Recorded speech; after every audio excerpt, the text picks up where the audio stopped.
Naam, nikukaribisha katika mshike. Mimi ni Akida Kilango, tafadhali na kwamba uniazime wakati wako mpaka tamati, na moja kwa moja tukianza kutazama kile ambacho tumekuandalia leo. Rais wa shirikisho la mpira wa miguu Tanzania Wallace Karia amesema wamefanya kila kinachohitajika kwa ajili ya kufanikisha safari ya wachezaji wa timu ya taifa ya kandanda ya Tanzania Taifa Stars kwa ajili ya kwenda kwenye mechi ya kufuzu kombe la dunia 2026 dhidi ya Morocco itakayochezwa mechi 26 mwaka huu. Na kabla hatujatazama taarifa hii, si vibaya basi nikaungana kwanza na mchambuzi hapa Deo Trafili tuweze kwa kulitazama hili, kisha hapo baadaye tutaungana na Mariam Shedafa. Naam, Deo, kwa sasa nijiunge na wewe tuweze kuanza kutazama kuhusiana na hili la Taifa Stars. Tumesikia kile ambacho rais amekizungumza kwamba wamehakikisha maandalizi yote ya msingi yamepatikana ili basi kusiwe kuna sababu ambazo zitaikwamisha timu yetu ya Tanzania kuelekea katika mchezo dhidi ya Morocco. Maandalizi ni mazuri na maandalizi ni makubwa mno. Ukitazama hata mazingira ya maandalizi tumeanza kuyashuhudia kutoka Dar es Salaam na kuelekea Tanga. Haya yote ni kwa ajili ya kutengeneza utulivu kwa upande wa wachezaji, kutengeneza umakini kwa upande wa wachezaji na mazingira mapya siku zote kwa upande wa wachezaji kiakili yanaweza kuboost morali za wachezaji pamoja na umakini wa kumsikiliza mwalimu nini ambacho anakihitaji. Kwa hiyo maandalizi pekee ambayo yameanza kuonekana mapema ni maandalizi ya kuhama kutoka Dar es Salaam, sehemu ambayo hivi hii kutoka eneo moja kwenda eneo lingine kisaikolojia pia inaweza ikawa kuna hamasa fulani inaleta. Sahihi kabisa, kwa sababu tunaenda kucheza na Morocco. Kimazingira Morocco ni taifa ambalo lina baridi sana.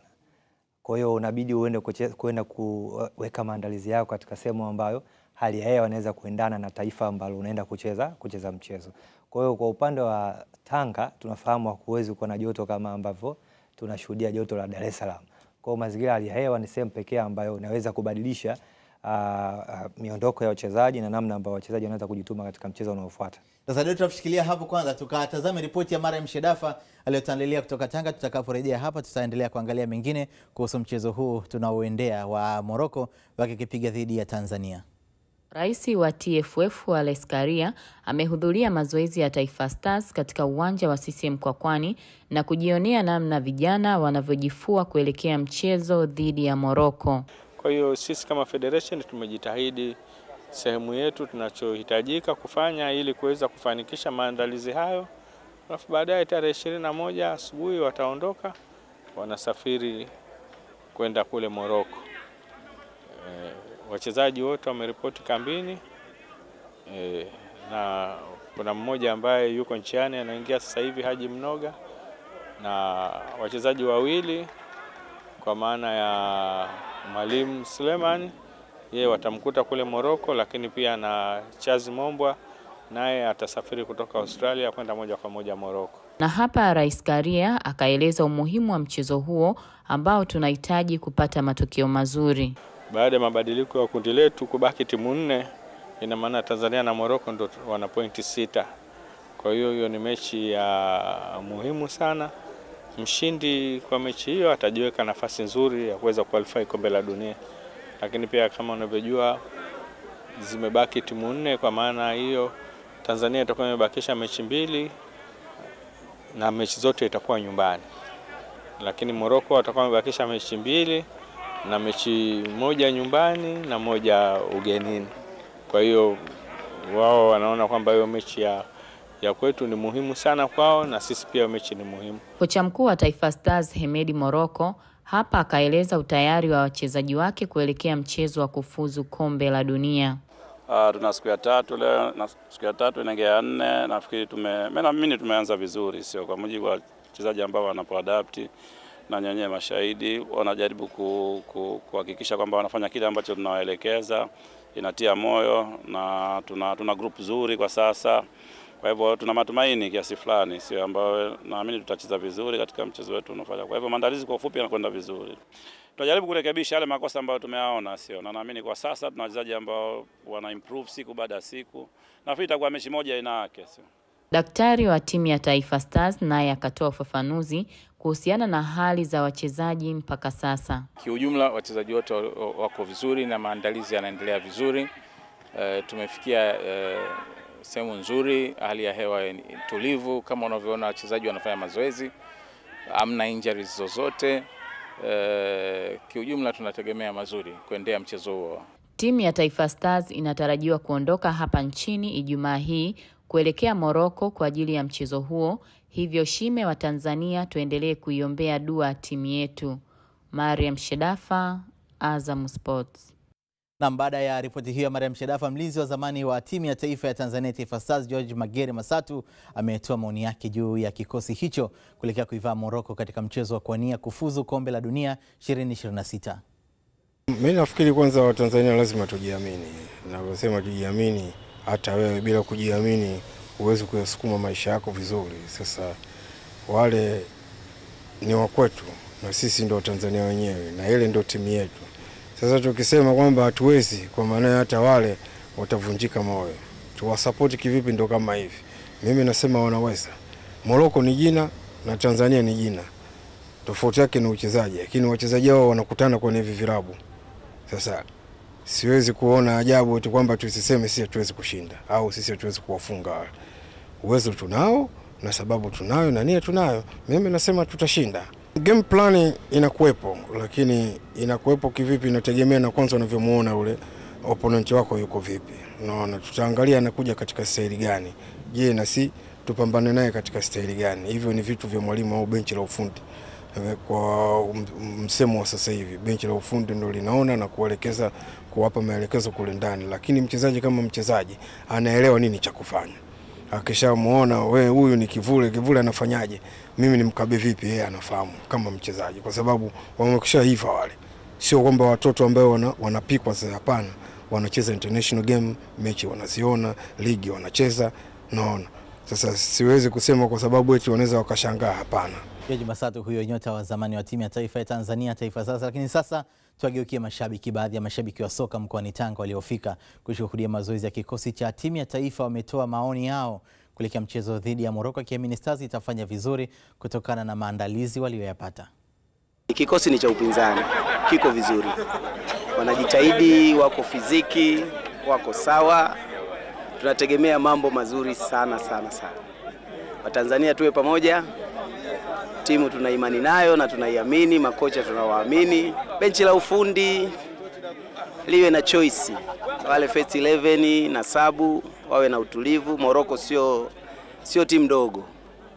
Wawe na utulivu tu katika benchi la ufundi na kuchagua wachezaji ambao wako na utayari siku ya mechi. Na ukiangalia asilimia kubwa wachezaji wako fiti na wana morali, na mazoezi tuliyoyaona hapa yanayoendelea katika viwanja hivi vya Mkwakwani wanaonesha kabisa wako tayari kulipambania taifa, na tunategemea matokeo bora katika kuelekea katika michuano hii ya kugombea nafasi ya kufuzu kwa ajili ya World Cup.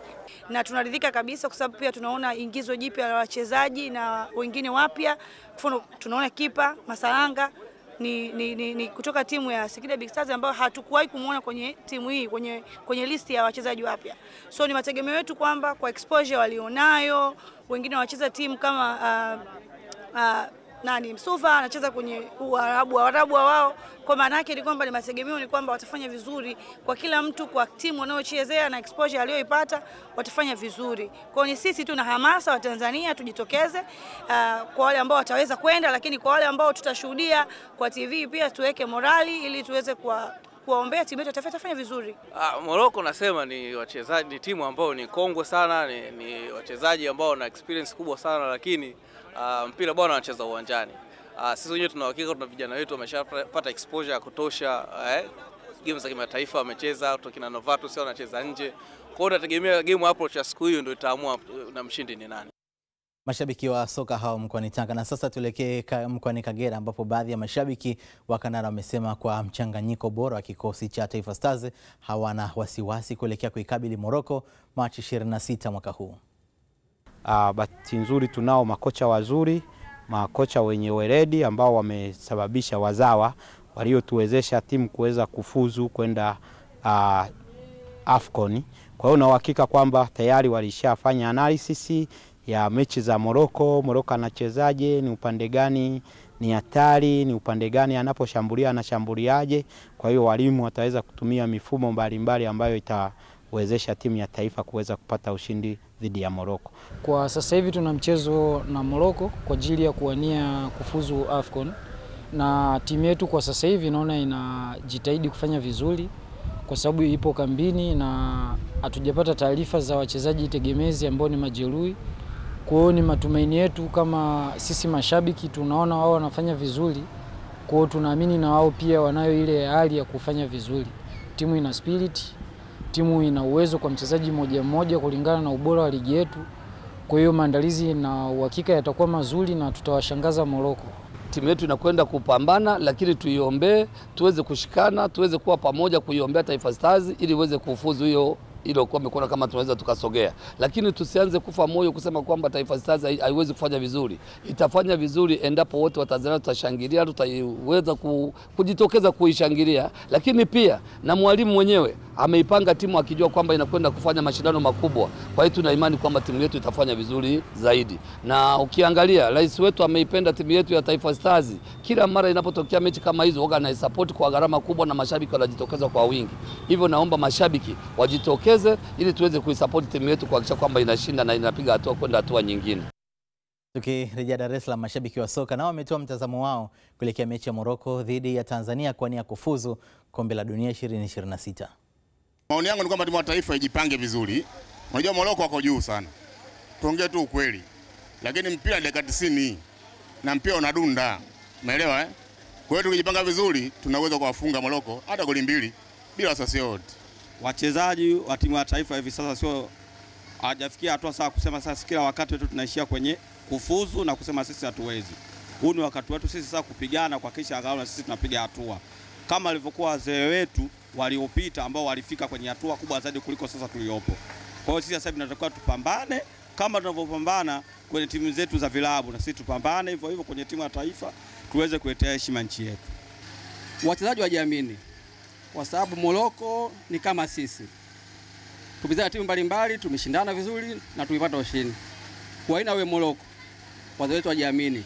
Tuna wachezaji wazuri, tuna uongozi mzuri na makocha wazuri. Na imani wakijiamini tutapata ushindi.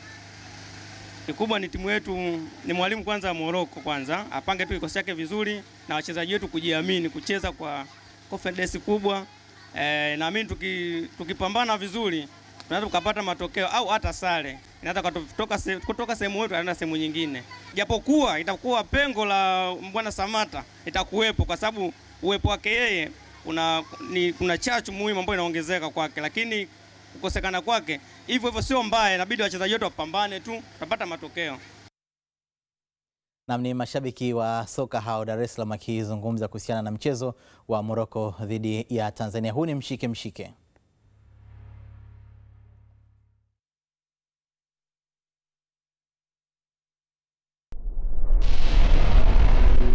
Tunarejea tena katika mshike na sasa niendelee pale nilipokuwa nimeishia na mchambuzi wangu Deotraf Kiongai. Tulikuwa tukitazama kile ambacho kinaenda kujiri katika mchezo wa Morocco dhidi ya Tanzania. Tumesikia pia hata mashabiki kile ambacho wamekizungumza. Ni wazi kwamba imani ipo ya kwamba tunaweza tukafanya lolote dhidi yao. Sasa hivi mashabiki wamekuwa na uelewa mkubwa sana na wamekuwa na ufuatiliaji mkubwa sana wa mpira wa miguu, kitu ambacho kinazidisha imani kwa upande wa soka letu na kwa upande wa timu yetu ya Tanzania kuelekea mchezo mgumu ambao tunaenda kucheza tarehe 26. Ni kweli Morocco timu ya taifa wametuzidi vitu vingi sana ikiwemo uwekezaji. Kikosi chao mchezaji mmoja mmoja ukimtaja unaweza ukasema daraja lao ni la juu. Kina Yusuf Bono, kina Nasri, kina Rahim Sufiani, kina Azid Onai, ni wachezaji ambao wana daraja kubwa, lakini hauwezi ukaogopa kwa sababu pia na sisi tuna wachezaji wa daraja la juu ambao sasa hivi ukiwagusa wanacheza katika viwango ambavyo ndani ya uwanja wanaweza kukompiti na kutafuta alama 3. Kwa hiyo mashabiki ni sehemu ambayo inafariji mchezo ambao tunaenda kucheza na kutoa imani kwamba chochote kinaweza kutokea licha ya kucheza katika uwanja wa ugenini ambao una mashabiki wengi ambao tunafahamu ukanda wa kaskazini kitu pekee ambacho huo wanajivunia nacho ni mashabiki. Nikushukuru sana kwa muda huu. Baadaye tena tutaungana kwa taarifa nyingine zaidi. Asante. Na ni mchambuzi wangu Theodore Taft, tulikuwa naye hapa tukitazama hilo la kuhusu timu ya taifa ya Tanzania kuelekea katika mchezo wao dhidi ya Morocco. Kikosi cha Yanga kimeendelea na mazoezi ya kujiandaa na mechi ya kirafiki dhidi ya Singida Black Stars itakayochezwa Machi 24 mwaka huu katika uzinduzi wa uwanja wa Airtel unaomilikiwa na klabu ya Singida Black Stars. Meneja wa Yanga Walter Harrison amezungumzia namna maandalizi yanavyokwenda na hali ya wachezaji ilivyo. Tunamshukuru Mungu, kila kitu kinaenda vizuri. Tuko kwenye maandalizi ya kuelekea mchezo wetu unaofuata ambao tutacheza pale Singida siku ya tarehe 24 kwenye uzinduzi wa uwanja wa Singida Black Stars. Kila kitu kinaenda vizuri, tumerejea mazoezini kwa wachezaji wale ambao hawajapata nafasi za kuitwa kwenye timu zao za taifa. So kila kitu kiko vizuri kuelekea mchezo huu, na baada ya hapo mchezo wa FA tarehe 29 dhidi ya Songea United. Baada ya hapo Tabora tarehe 2. Hali ya wachezaji iko vizuri kama ambavyo unajua, ukiachilia mbali Kwasi ya Tohola ambaye anatoka kwenye majeruhi, kikosi kizima kiko vizuri, na kama ambavyo unaweza kuona wote wako mazoezini, na ukitoa wale ambao wako kwenye timu za taifa. So kila kitu kiko vizuri. Tunaamini kwa kundi hili la wachezaji ambalo liko hapa tutakuwa tayari kuweza kufanya maandalizi kuelekea michezo hiyo ambayo iko mbele yetu, lakini na wale ambao wako kwenye timu za taifa watakapojiunga na sisi tutatengeneza muunganiko mzuri. So kila kitu kiko vizuri, tuna imani tutakuwa kwenye nafasi nzuri sana ya kuweza kufanya vizuri kwenye michezo hiyo inayokuja. Meneja wa Young Africans huyo Walter Harrison. Tuageukie sasa mashabiki wa soka mkoani Singida wameeleza furaha yao kuelekea uzinduzi wa uwanja wa Airtel unaomilikiwa na klabu ya Singida Black Stars. Uzinduzi huo utafanyika Machi 24 mwaka huu, ukisindikizwa na mchezo wa kirafiki kati ya Singida Black Stars watakaokipiga dhidi ya wananchi Yanga. Tunaenda kufanya makubwa zaidi ndani ya Singida. Kwa nini nasema tunafanya makubwa? Kwa sababu tayari tunaenda kuzindua uwanja wetu wa tarehe 24. Na timu yetu ambayo tumeialika ni Yanga ambao ni timu kubwa. Tukaujaze mtipa. Yaani tukajae, tuhakikisha kabisa kwamba tunaenda kutazama mpira burudani. Kiukweli sisi kama mashabiki wa Singida tumejiandaa vizuri. Tunawakaribisha majirani, Manyoni, Tigi, Singida, Siuyu, Makiungu, tunawakaribisha. Ni timu ambayo imepata uwanja. Tunajivunia kuwa na uongozi ambao wenye uweledi, ambao wamesikia vilio vya mashabiki wa Singida. Karata moja kwa moja naenda kwa Singida kwa sababu ukiangalia professional player wengi wa Young Africans wako kwenye majukumu ya kimataifa. Sisi wachezaji wetu wapo na bado wanafanya mazoezi na wataitumikia timu vizuri. Kwa hiyo Yanga waje wajiandae kuchukua magoli. Maana inaleta hamasa kwa wajasiriamali wadogo wadogo kuzunguka maeneo ya uwanja, kuzunguka maeneo ya Singida pembeni. Watajitokeza, watu watatafuta fursa nyingi sana, watatafuta pesa kwa njia aina mbalimbali. Soka linaenda kukua na soka linaenda kuwa ni bora zaidi mkoa wa Singida. Hata anaitupa Singida Black Star, lazima nimpe mwenyeji, lazima nipe Singida yangu, maana I love you Singida, naipenda sana. Naam, ni mashabiki wa soka hao mkoani Singida wakiwa wanazungumzia mchezo utakaopigwa katika dimba la Airtel Stadium, ukikutanisha Singida Black Stars watakaowaalika wananchi Yanga katika uzinduzi wa mchezo. Na sasa moja kwa moja naungana na ofisa habari wa Singida Black Stars Hussein Masanza.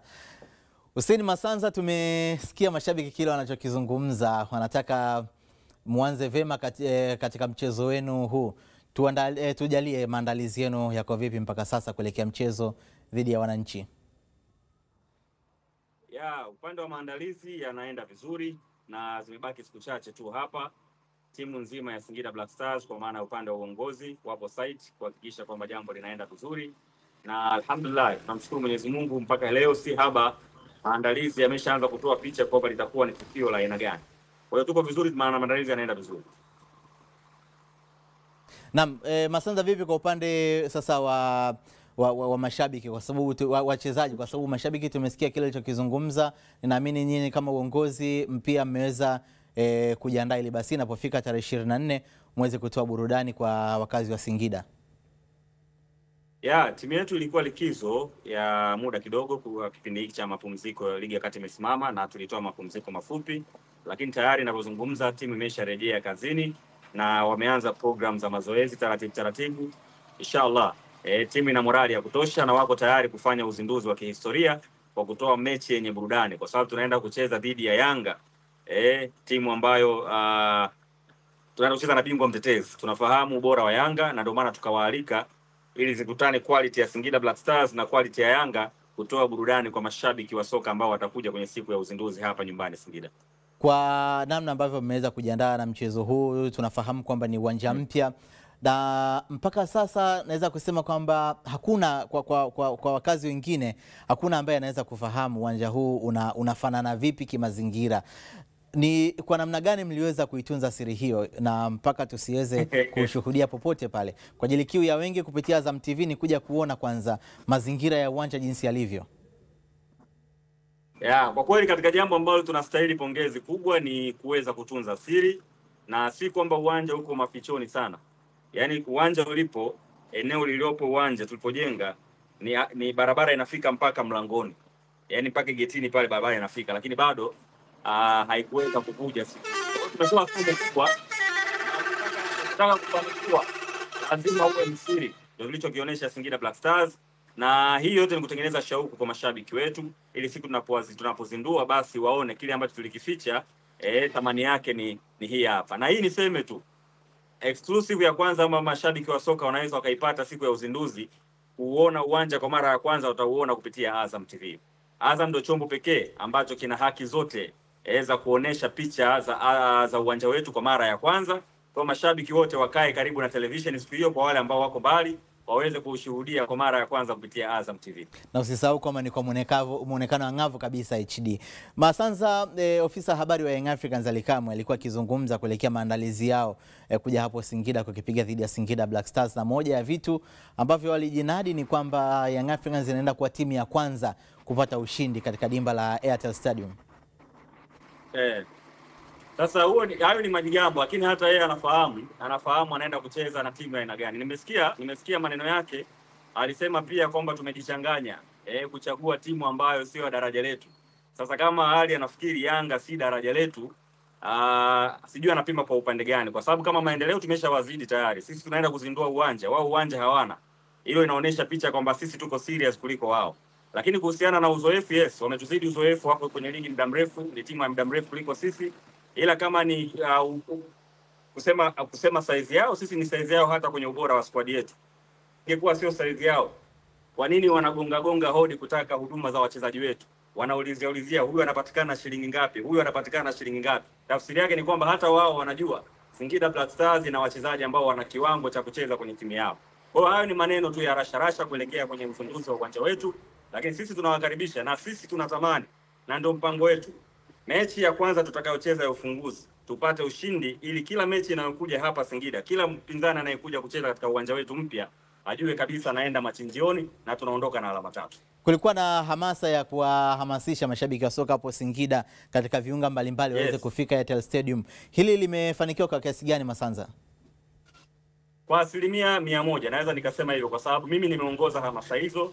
Tumezunguka Singida yote, tumepita kwenye kata mbalimbali, vijiji vyote, mitaa yote na wilaya zote za Singida kufikisha taarifa hii ya uzinduzi wa uwanja, na hamasa iko juu sana kwa mashabiki wa soka hapa Singida. Kwa hiyo tuna matumaini makubwa kwamba watu watajitokeza kwa wingi. Hofu yetu wanaweza wakaja wengi kuliko kiwango ambacho tunaweza kuwahudumia. Kwa hiyo niwahimize tu wanunue tiketi mapema ili kujihakikishia nafasi. Tiketi zinauzwa kwa shilingi 10,000 kupitia N-Card. Kwa hiyo akinunua tiketi yake hata muda huu kupitia simu yake ya mkononi anapata fursa ya kuweza kuwahi kupata nafasi, kwa sababu ni tukio la kitaifa. Tumealika wageni wengi na watu wengi kutoka sehemu mbalimbali, wana shauku ya kuja kuona uwanja wa New Airtel Stadium unafananaje. Na hii inaenda kuthibitisha kwamba Singida Black Stars tunapoamua kufanya jambo letu tunakuwa tuko serious kiasi gani, na kila mtu anatamani kuona userious huo. So mashabiki wana morali na tunajua motisha yao itatuongezea chachu ya kufanya vizuri, hasa katika mchezo huo wa kirafiki dhidi ya Young Africans. Singida bado mnashiriki katika mashindano mengine ikiwemo ligi kuu ya NBC pamoja na CRDB Federation Cup. Je, hii ina maana ya kwamba sasa uwanja wa CCM Liti mtakuwa mmeupa mgongo na kutumia uwanja huu wa New Airtel Stadium katika michezo yenu ya ligi na mashindano mengine mbalimbali? Hapana. Sisi licha ya kwamba tumepata uwanja wetu, lakini hii ni advantage nyingine. Kwamba tunakuwa na uwanja wetu wenyewe ambao of course matarajio yetu ni kuendelea kutumia kwenye mechi zote za ligi ambazo zimebaki na mashindano mengine. lakini uwanja wa CCM Liti tunaweza tukaendelea kuutumia pia kwa sababu za kiufundi. Utakumbuka, itafahamika, na hii ni tu kwanza kwa kuanza kuonjesha watu, uwanja wetu wa Airtel Stadium ni nyasi bandia, ni nyasi ambazo ni artificial. Kwa hiyo kuna baadhi ya mechi kiufundi tutasikiliza ushauri wa benchi la ufundi, tunaweza tukatumia kwenye nyasi asilia pale pale CCM Liti. So bado tunatafakari katika eneo hilo, lakini jambo la uhakika kabisa ni kwamba sasa tutahamia kwenye uwanja wetu rasmi na itakuwa ndo kipaumbele cha kwanza kwenye mechi zetu zote. Ikitokea kuna baadhi ya mechi kiufundi zinahitajika tucheze kwenye nyasi asilia, basi tutarudi kugonga hodi kwa wanaomiliki uwanja wa CCM Liti ambao ni CCM Tanzania, Chama cha Mapinduzi, kwenda kuomba kuutumia kwa mechi mahususi. Ila program zote za timu sasa hivi na mipango yote tunaihamishia kwenye uwanja wetu wa Airtel Stadium. Kwa kifupi sana, kwa kuhitimisha, kuna mpango wote wa kununua goli la kwanza litakalofungwa hapo? Sielewa hapo swali. Unasema kuna mpango wote wa ninyi kama Singida Black Stars kununua goli litakalofungwa katika mchezo huo na mchezaji wenu? Hayo tutayasema siku ya uzinduzi, ndugu yangu. Nikushukuru sana Masanza. Asante sana. Naam, ni ofisa habari huyu wa Singida Black Stars Hussein Masanza ametupitisha katika mengi kuhusiana na uzinduzi wa uwanja wao wa New Airtel Stadium utakaofanyika tarehe 24 wakikipiga dhidi ya Wananchi Yanga. Na sasa naungana tena na mchambuzi wangu hapa Deotraf kwa ajili ya kuweza kutazama kile ambacho kimetoka kuzungumzwa na Masanza. Kwanza bila shaka ni wazi kwamba Singida wanahitaji pongezi kwa kile walichokifanya. Pongezi kubwa sana, na ni pongezi ambazo si tu kwa kuwapigia makofi peke yake, ni pongezi ambazo unapaswa pia kuwaiga kwa upande wa timu nyingine ambazo zinatamani kupita njia za Singida ambazo wameweza kuzipita. Kwanza usiri wao, jambo la kwanza. Pili, ukilitazama jina la uwanja unaitwa Airtel Stadium, New Airtel Stadium. New Airtel Stadium, maana yake mdhamini wa uwanja, mtu ambaye ameweza kushiriki kwa asilimia kubwa, ndio maana jina limeweza kuitwa Airtel, kwa maana kuna makubaliano ya pande zote mbili ambazo tumeshuhudia klabu nyingi kubwa zikiweza kufanya hivyo, ikiwemo Arsenal wanaita uwanja wao Emirates. Wakiwa wameweka mkataba miaka 10 na mwaka huu ndo mwaka wao wa mwisho kumaliza mkataba wao na hao wawekezaji wako upande wa Emirates. Kwa hiyo kwa upande wa Singida wanaweza pia wakawa wanatoa somo kwa upande wa vilabu vingine kuweza kufanya hivyo. Lakini umezungumzia kwa upande wa Singida, lakini tuje katika dakika 90 zenyewe za mchezo na stazama vipi, kwa sababu Wananchi Yanga tumeona akiwa anaendelea na mazoezi pale KMC, na kwa kila alichotuibia Masanza ni kwamba uwanja pia ambao unakwenda kutumika kule ni nyasi bandia. Faida kubwa ambayo naiona kwa upande wa Singida Black Star dhidi ya Yanga, kuna wachezaji ambao tumewashuhudia wakiitwa katika timu ya taifa ya Tanzania ambao wanashiriki katika klabu ya Yanga na wanaanza katika kikosi cha kwanza. Naweza ikawa faida kwa sababu hao ni wachezaji ambao moja kwa moja ndio wanaanza katika kikosi cha kwanza cha Yanga. Unamzungumza Dickson Job, unamzungumza Ibrahim Baka. Ni faida kwa sababu ukizungumza center back wa klabu ya Yanga unazungumza hao wachezaji. Kwa hiyo kwenye upande wa washambuliaji wa Singida Black Star naweza kuwa wakaona unafuu pindi wanapokutana na walinzi wa katika eneo. Wanaweza kazindua uwanja vizuri. Kazindua uwanja vizuri. Nikushukuru kwa sasa, baadaye tutaungana tena hapa. Naam, ni mchambuzi wangu Deotraf Kiungai, umetoka kumsikia hapa akizungumzia masuala kadha wa kadha. Tunaelekea katika mapumziko mafupi, lakini kabla ya kuelekea huko si vibaya kukufahamisha kile ambacho tutakifahamu tukirejea hapa. Kamati ya kimataifa ya Olympic IOC yampata rais mwanamke kwa mara ya kwanza katika historia. Na pia tutatazama kuhusu kufunguliwa uwanja wa CCM Kirumba Mwanza. Ni furaha tele kwa TP Linda na Pamba Jiji FC.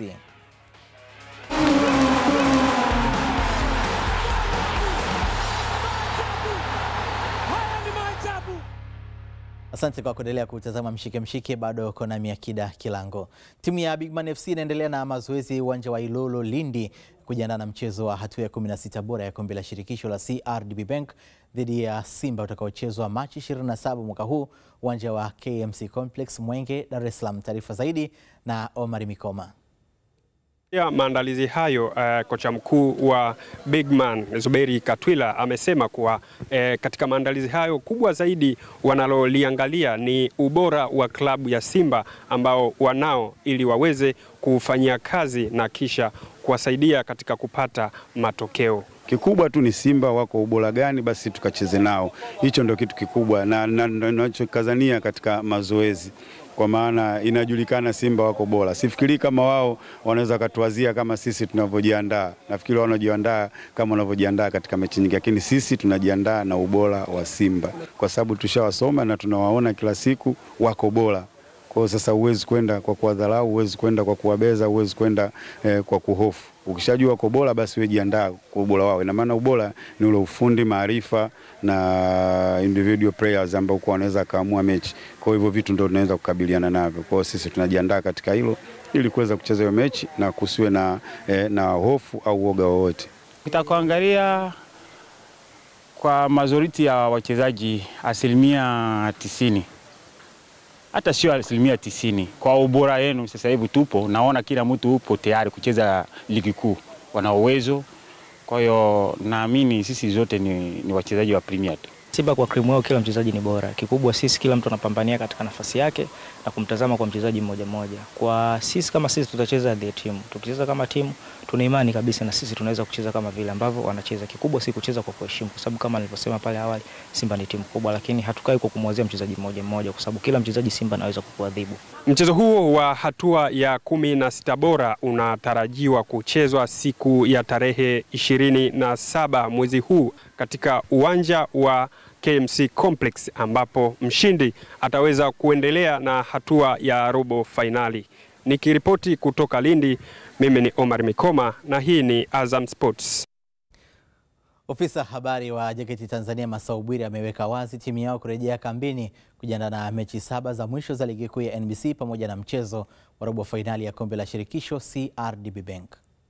Vijana wetu walipewa mapumziko baada ya ligi kusimama, lakini sasa wamerejea. Hii leo wameanza mazoezi kwa ajili ya kujiandaa na mechi zijazo za mashindano ya ligi kuu ya NBC Tanzania Bara, ambapo siku ya tarehe 3 tutakuwa mwenyeji katika uwanja wetu wa Meja Jenerali Samuyo tukimwalika Dodoma Jiji. Lakini wakati huo pia tukijiandaa kwa ajili ya mashindano ya CRDB Bank Federation, mashindano ambayo kwa sasa sisi tuko hatua ya robo finali. Mashindano yote haya sisi tuna malengo nayo. Kwa hiyo maandalizi yetu ni ya hali ya juu. Ni maandalizi ambayo tunalenga Watanzania waendelee kushuhudia ubora wa kikosi chetu cha JKT Tanzania na kuamini kwamba hakika tumedhamiria kuwekeza katika soka na kuwa na timu ambayo ni bora miongoni mwa timu bora Tanzania. Tukilenga hata hao wanaoonekana kuwa bora, basi siku moja ambayo haiko mbali sana waonekane kwamba kumbe ni wa kawaida. Zipo timu ambazo zinafanya vizuri na zina dhamira ya kweli ya kufanya kilicho bora zaidi. Masau Bwire huyo akizungumzia kuhusiana na kichapo cha kizalendo atakachokitoa katika michezo hiyo inayofuata mara baada ya timu kurejea kambini. Tukitazama mengine katika mshike, timu ya KMC imerejea kambini kujiandaa na michezo iliyosalia ligi kuu ya NBC. Huyo hapa ofisa habari wa timu hiyo Khalid Chukuchuku, na hapa na tufahamisha namna ambavyo wamejiandaa kuweza kurejea katika ligi wakiwa imara katika michezo iliyosalia. Baada ya mchezo wetu wa Azam Federation Cup dhidi ya Singida Black Stars katika dimba la Tanzanite Kwala, timu ilirejea Dar es Salaam na mwalimu alitoa mapumziko ya siku 3, na jana timu ilirejea mazoezini na leo timu itaendelea na mazoezi. Yote kwa yote ni kwa ajili ya kuiweka timu vizuri kwa ajili ya mchezo unaofuata wa ligi kuu dhidi ya Tanzania Prison. Tunafahamu kwenye msimamo tu katika eneo zuri sana, kwa hiyo tunajaribu kupush kuifanya timu kurejea kambini mapema kwa ajili ya kuwa na ile performance yao kwa wachezaji, lakini pia kwa ajili ya maandalizi ya huu mchezo dhidi ya Tanzania Prison. Ni mchezo muhimu sana kwetu. Tunaamini kama tutapata matokeo kwenye mchezo dhidi ya Tanzania Prison kuna uwezekano mzuri wa kusogea kwenye eneo ambalo tupo. Kwa hiyo sisi kama KMC tuko tayari, tunapambana na tunasubiria huo mchezo kwa hamu sana. Tugeukie sasa matajiri wa jiji Azam FC. Klabu hiyo ikishirikiana na idara ya masoko na mauzo imezindua rasmi ofa kabambe ya bidhaa zake, ikiwa ni sehemu ya kurejesha kwa jamii na kuwaweka karibu mashabiki na wapenzi wa klabu hiyo. Tumezindua rasmi kabisa ile ofa yetu ya kuuza nembo ya klabu ya Azam FC kwa vitu vyote. Sisi ni klabu moja ambayo inaongoza kuleta vitu vingi zaidi. Hakuna klabu inaweza ikawa ndani ya Tanzania na nje ya Tanzania. Sisi tunahakikisha kwamba mtu anavaa kuanzia kiatu, kuanzia tracksuit, kwenda kwenye bukta, kwenda simple t-shirt, kofia. Yani fans wa klabu ya Azam FC akiwa Chamazi Complex haimaanishi paka awe na bendera. Yeye mwenyewe tu ukimwona njiani. Lakini leo this time around tumeanzisha ofa kubwa kuliko ambayo si ya kukosa, kwa sababu tumeshusha bei katika bei ambayo inaendana na thamani ya Watanzania na inaendana na thamani na pato lako. Mzigo upo wa kutosha, jezi tunazo za kutosha na saizi mbalimbali zipo na rangi. Kwa hiyo nitumie fursa hii kuwakaribisha wateja wote kwa sababu ile bei ya ofa pia tume include ile bei ya jumla. Kwa hiyo mawakala wetu wote wakaribie, wakitembelea Dar es Salaam wasisite kufika katika maduka yetu, ambaye duka letu kubwa liko hapa Kariakoo, mtaa wa Livingstone na Grey. Kwa hiyo ukifika bwana mtaa wa Livingstone na Grey utakuta duka letu kubwa kabisa ambalo lina bidhaa bora kama hizi hapa. Kubwa kwamba tunashukuru klabu, maombi yetu wameyasikiliza, kwa sababu mashabiki walitoa maombi kwamba jezi zimekuja bei kubwa, maisha yenyewe magumu kidogo. Kweli na sisi kama viongozi wa mashabiki tumepeleka maombi kwenye klabu kufuatana na meneja wetu Tunga. Leo hatimaye jambo limeenda sawa. Viongozi wametukubalia kwa hiyo kwa sasa sisi kazi yetu kubwa ni kuwasilisha mashabiki kwenda mikoani ili jambo liende vizuri. Timu bora, bidhaa bora. Tukielekea kwingine, shirikisho la soka Tanzania TFF limeufungulia uwanja wa CCM Kirumba Mwanza uliokuwa umefungiwa kwa siku 14 kutokana na mapungufu mbalimbali yaliyobainishwa. Akitoa taarifa ya kufunguliwa kwa uwanja huo, meneja wa uwanja wa CCM Kirumba Hassan Ali ameishukuru TFF na bodi ya ligi kuu Tanzania kwa kupokea ombi la kufika mkoani Mwanza kwa ajili ya kukagua uwanja huo, huku akiahidi kuendelea kuyatekeleza maagizo yaliyotolewa. Leo tarehe 20 mwezi wa 3 2025 tumepokea taarifa ya kufunguliwa kwa uwanja wetu. Tunaishukuru sana bodi ya ligi kwa kuwa tayari wamesikiliza na wamekuja kuona uwanja sasa hivi umerudi katika hali yake, kama tulivyokuwa tumetoa taarifa mara ya kwanza kwamba uwanja ulifungiwa kwa vigezo ambavyo walivitaja bodi ya ligi, ikiwemo matobo ya uwanja ndani ya pitch. Maana yake kulikuwa kuna sehemu chache zilikuwa hazina nyasi, na kama mnavyoona sasa hivi nyasi tayari zimeshakuwa kubwa zaidi na uwanja unapendeza, ikiwemo na technical benchi tayari ziko vizuri zaidi.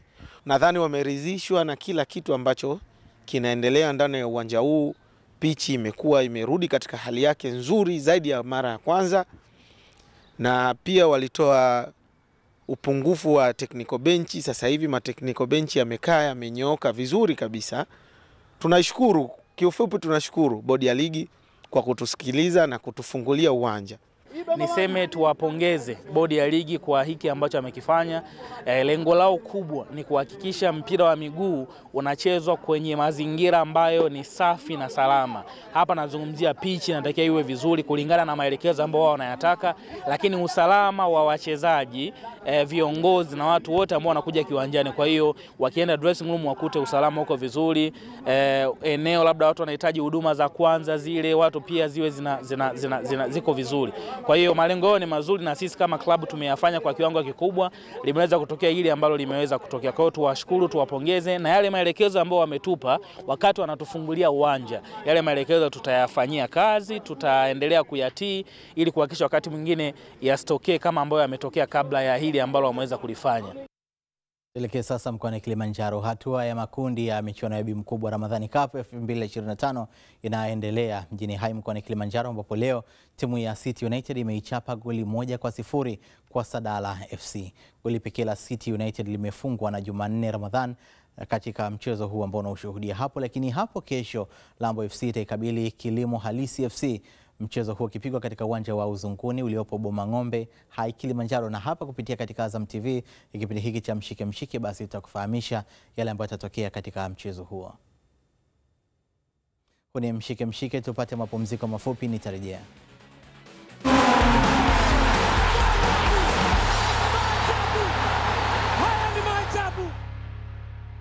Nikushukuru kwa kuendelea kuwa nasi hapa katika mshike bado upo nami Akida Kilango. Klabu ya Chelsea imekamilisha usajili wa nyota wawili, Giovanni Quenda na Dario Esugo kutoka klabu ya Sporting Lisbon ya Ureno kwa jumla ya ada ya uhamisho ya paundi milioni 62.5 sawa na shilingi bilioni 214.3 kwa fedha za Kitanzania. Taarifa iliyotolewa na Sporting Lisbon imesema winga Quenda mwenye umri wa miaka 17 amesajiliwa kwa paundi milioni 44 na atasalia ndani ya wababe hao wa Ureno hadi mwisho wa msimu kabla ya kutua Chelsea. Ile hali kiungo mkabaji Esugo mwenye umri wa miaka 20 ambaye amesajiliwa kwa ada ya uhamisho ya paundi milioni 18.5 atajiunga kwenye viunga vya Stamford Bridge mpaka atakapomaliza mkataba wake wa mkopo ndani ya Las Palmas ya Hispania, ligi ambayo unaishuhudia pia mubashara kupitia kisimbuzi cha Azam TV. Tukielekea katika habari nyingine, kinyang'anyiro cha kumpata rais wa kamati ya kimataifa ya Olympic duniani IOC kimefika tamati kwa wajumbe wa mkutano mkuu kumchagua waziri wa michezo wa Zimbabwe mwanamama Christy Coventry kuwa rais mpya wa IOC, akimbwaga Sebastian Coe aliyepata kura 8 pekee. Uchaguzi huo unamaanisha sasa uongozi wa Thomas Bach aliyehudumu katika nafasi hiyo tangu mwaka 2013 umefika tamati na Christy Coventry atahudumu kwa miaka 8. Anakuwa rais wa kwanza mwanamke lakini pia rais wa 10 kuhudumu katika nafasi ya urais ndani ya kamati ya kimataifa ya Olimpiki duniani IOC. Tukielekea kutazama lingine, shirikisho la soka Afrika CAF limetangaza matokeo muhimu kuelekea kuanza kwa fainali za AFCON kwa vijana umri chini ya miaka 17 zitakazofanyika Morocco. Mchezo wa ufunguzi utakutanisha wenyeji Morocco atakayokipiga dhidi ya Uganda katika dimba la El Bashir uliopo Mohamed Dia huko Morocco. Makala hiyo ya 15 ya AFCON umri chini ya miaka 17 itaanza kutimwa vumbi Machi 30 hadi Aprili 19 mwaka huu. Na hapa ni kupitishe basi na mchambuzi wetu Deo katika kutazama hatua ya makundi jinsi ambavyo imeweza kupangwa. Tanzania tuko kundi A. Na tukitazama hii ni ratiba inavyoonyesha Morocco wataanza kukipiga dhidi ya Uganda, Tanzania dhidi ya Zambia na ratiba nyinginezo zinazofuata.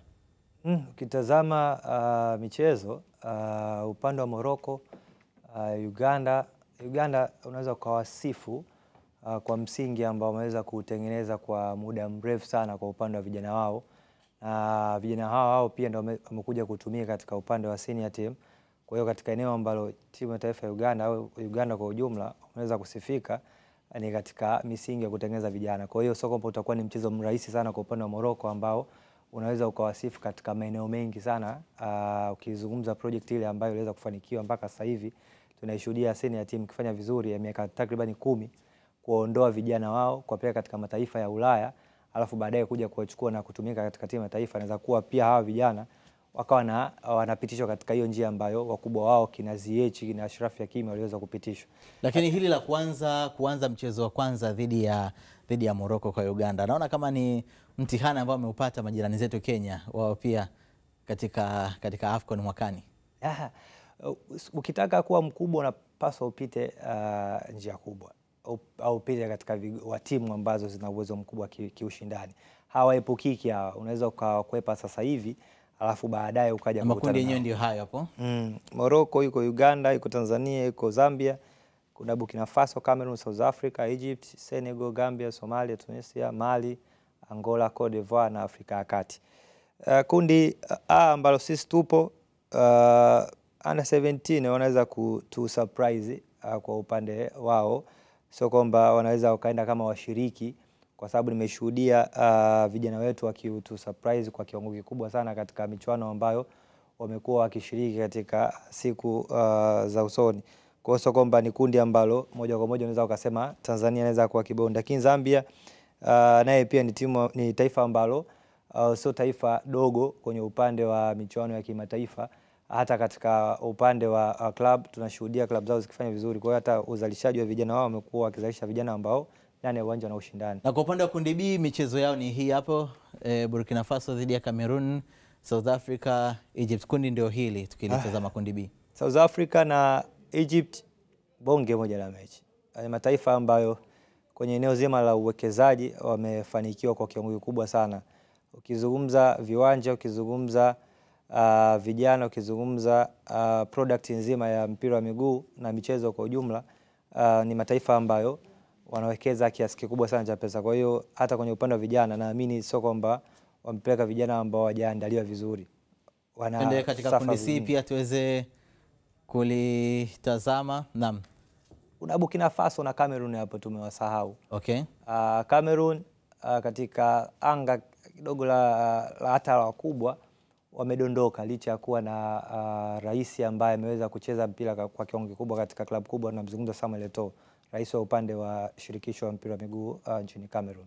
Nikushukuru kwa hilo. Asante sana. Una usiku mwema. Hayo pia. Na tukitazama lingine katika mshike nusu fainali ya mashindano ya Barbarian Ramadhani Cup inaendelea leo kwa mchezo mmoja kupigwa, ambapo Yosam Investment itawavaa Wasafi FC kuanzia saa 4 kamili usiku, na mchezo huo kurushwa mubashara kupitia chaneli ya Azam Sport 3 HD, na kesho itapigwa nusu fainali ya pili ambapo Kilimanjaro Star Cargo FC watakipiga dhidi ya Master Remo FC. Viongozi wa timu hizo wametambiana kila mmoja akiamini kwamba upande wake utakata tiketi ya kutinga fainali.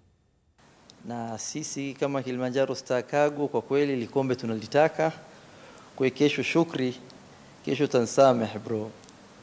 Inshallah dakika 90 zitaongea na inshallah tutatetea ubingwa wetu, kwa sababu Kilimanjaro na Silent Ocean ni kampuni ya mtu mmoja na bingwa mtetezi ni Silent Ocean, na Kilimanjaro Star Cargo inshallah watatetea ubingwa na ubingwa utarudi Simba Bahari inshallah. Sisi tumejipanga vizuri na timu yetu iko vizuri, tumeipanga na lengo letu ni ushindi tu. Na miaka yote iliyopita nyuma tumeishia nusu finali, lakini mwaka huu tuna uhakika wa kuchukua kombe hili la Barbarian Ramadhani Cup, na timu yangu naiamini kwa 100%. Tumekuwa ni watu wa hamasa sana kwenye michezo hii. Pale timu yetu inapokuwepo, hata ukiangalia siku hiyo na unakuta uwanja kidogo umechangamka, na ninakuhakikishia kesho tutakuwa na full house pale uwanjani. Mashabiki zetu wana hamu kubwa, wana shamsham kubwa sana ya kuiona nusu finali kesho. Nafikiri mtaona. Sisi nia yetu ni kuendeleza ushindi ambao tumekuwa tukiendeleza kwa miaka iliyopita. Ukizingatia miaka mitatu iliyopita tulikuwa tunashiriki, tunaingiza timu yetu ya Silent Ocean, na mwaka huu tumeamua tuingize timu yetu ya Kilimanjaro Star Cargo. Na kwa miaka mitatu iliyopita tumekuwa tukishinda ili kombe. Na nia yetu na lengo letu kuu kwa mwaka huu pia sisi kama Silent Ocean na Kilimanjaro Star Cargo ni kuchukua kombe hili. Mchezo wetu wa nusu finali ambao tutacheza na Kilimanjaro Star Cargo, tumejiandaa vizuri, tumejiandaa kupambana. Najua ni mpinzani mgumu na ni mechi ngumu kwetu, lakini naamini timu yangu itafanya vizuri zaidi na tutapambana vilivyo kama ilivyokuwa kawaida yetu, kwa sababu sisi ndio timu pekee ambao hatujaruhusu bao, wenye clean sheet 4, hatujaruhusu goli lolote katika mechi yote. Kwa hiyo naamini timu yangu na wapinzani licha ya kuwa wagumu, nimeona baadhi ya mechi zao, lakini na imani tutapata ushindi mnono na tutafika finali inshallah kwa uwezo wa Allah. Na kwa kuhitimisha sasa, si vibaya nikakufahamisha kile ambacho tulikuwa nacho leo katika mshike ni pamoja na hiki. Rais wa TFF Wallace Karia asema Taifa Stars imepewa mazingira bora ya kuikabili Morocco. Yanga ajifua kuelekea kuivaa Singida Black Stars katika mechi ya kirafiki ya uzinduzi uwanja wa New Airtel Stadium. Na kamati ya kimataifa ya Olimpiki IOC yampata rais wa kwanza mwanamke kwa mara ya kwanza katika historia. Kufika hapo hakuna la ziada katika mshike. Kwa niaba ya timu nzima, mimi ni Akida Kilango, nikutakie uwe na usiku mwema.